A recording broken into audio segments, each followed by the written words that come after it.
అనగనగా అంటూ హీరో సుమంత్ మన ముందుకు వచ్చాడు. మంచి ఫీల్ గుడ్ సినిమా తెచ్చాడా లేడా చూద్దాం. అంతకంటే ముందు నా వీడియోస్ మీ దాకా వస్తున్నాయంటే మిమ్మల్ని ఆకట్టుకుంటున్నాయి, సబ్స్క్రైబ్ చేసుకోవచ్చు కదా. వ్యాస్గా సుమంత్ నటించారు, వైఫ్ బాగీగా కాజల్ చౌదరి నటించారు, కొడుకు రామ్గా మాస్టర్ విహార్స్ నటించారు. ఇక స్టోరీ విషయానికి వస్తే ముగ్గురు ఒకే స్కూల్లో వ్యాస్ టీచర్గా, బాగీ ప్రిన్సిపల్గా, రామ్ స్టూడెంట్గా ఉంటారు. ఆ స్కూల్లో మోడర్న్ స్టైల్లో స్టడీ చెప్తూ ఉంటారు, బట్టి పట్టిస్తూ ఉంటారు. అది వ్యాస్కి నచ్చదు.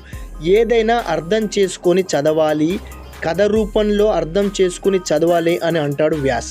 పాస్ అయిన వాళ్ళని హైలైట్ చేయడం, ఫెయిల్ అయిన వాళ్ళని ఫెయిల్యూర్ ట్యాగ్ వేయడం వ్యాస్కు నచ్చదు. తన స్టైల్లో కథల రూపంలో చెప్పాలి అని స్కూల్ పెట్టాలనుకుంటాడు. మరి ఆ కళ నిలవేరిందా? స్కూల్ పెట్టాడా? ఫెయిల్యూర్ స్టూడెంట్ని సక్సెస్ చేశాడా అన్నది మిగతా సినిమా చూసి తెలుసుకోవాలి. ఇక సినిమాలో పాజిటివ్ పాయింట్స్ వచ్చేసి సినిమాలో ఫాదర్ అండ్ సన్ ట్రాక్ బాగుంది, బాగా చూపించారు. క్యూట్ ఫ్యామిలీ మంచిగా డిజైన్ చేశారు డైరెక్టర్ గారు. ప్రతి క్యారెక్టర్కి ఇంపార్టెన్స్ ఇచ్చారు. హీరో సుమంత్ పర్ఫార్మెన్స్ ఎక్సలెంట్, పాత్రలో లీనమైపోయారని చెప్పచ్చు. చైల్డ్ ఆర్టిస్ట్గా మాస్టర్ విహార్స్ కూడా అండ్ వైఫ్ రోల్లో భాగ్య కూడా చాలా బాగా చేశారు. సాంగ్స్ ఫ్లోలో వెళ్ళిపోతాయి, డిస్టర్బ్గా ఉండదు. బ్యాక్గ్రౌండ్ మ్యూజిక్ బాగుంది.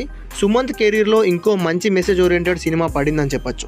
నెగిటివ్ పాయింట్స్ వచ్చేసి ఈ సినిమాలో కథ బాగుంది, బట్ ఇదే టైప్లో చాలా సినిమాలు వచ్చాయి, కొత్తదనం ఉండదు. స్టార్టింగ్లోనే కాన్సెప్ట్ అర్థమవుద్ది, అయినా కూడా తన కొడుకు ఫెయిల్ అవుతున్నా కూడా తను ఏ డిసిజన్ తీసుకోకుండా ముందుకెళ్ళాడు. స్టోరీ మెయిన్ పాయింట్కి రాదు, కొంచెం ల్యాగ్ అయింది అనిపించింది ఫస్ట్ హాఫ్. సుమంత్ ప్రస్తుతం మోడర్న్ స్కూల్ని ప్రశ్నించిన తీరు బాగుంది, బట్ ఇంకా కొంచెం బలంగా ఉండుంటే బాగుండు అనిపించింది. సుమంత్ సీన్స్ ఇంకా కొంచెం స్ట్రాంగ్గా రాసుంటే బాగుండని అనిపించింది. ఇది వచ్చేసి నా రివ్యూ. సినిమా ఫస్ట్ హాఫ్లోనే మన కాన్సెప్ట్ అర్థమైపోయింది, కానీ దాన్ని మెయిన్ పాయింట్కి తీసుకురావడానికి స్టార్టింగ్ ఫస్ట్ హాఫ్లో ల్యాగ్ చేశారు అనిపించింది. ఇక సెకండ్ హాఫ్ స్టార్ట్ అవడంతోనే మెయిన్ పాయింట్ స్టార్ట్ అయిపోద్ది. సినిమా సెకండ్ హాఫ్ ఎమోషనల్గా వెళ్తూ ఉంటుంది. లాస్ట్ 15 minutes మాత్రం చాలా ఎమోషనల్గా ఉంటుంది. ఏడ్ చేస్తారు లిటరల్లీ, అంత ఎమోషనల్గా ఉంటుంది.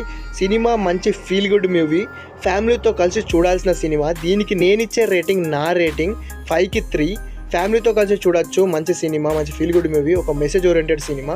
ఇలాంటి ఎన్నో రివ్యూస్ కోసం నా ఛానల్ని సబ్స్క్రైబ్ చేసుకోండి.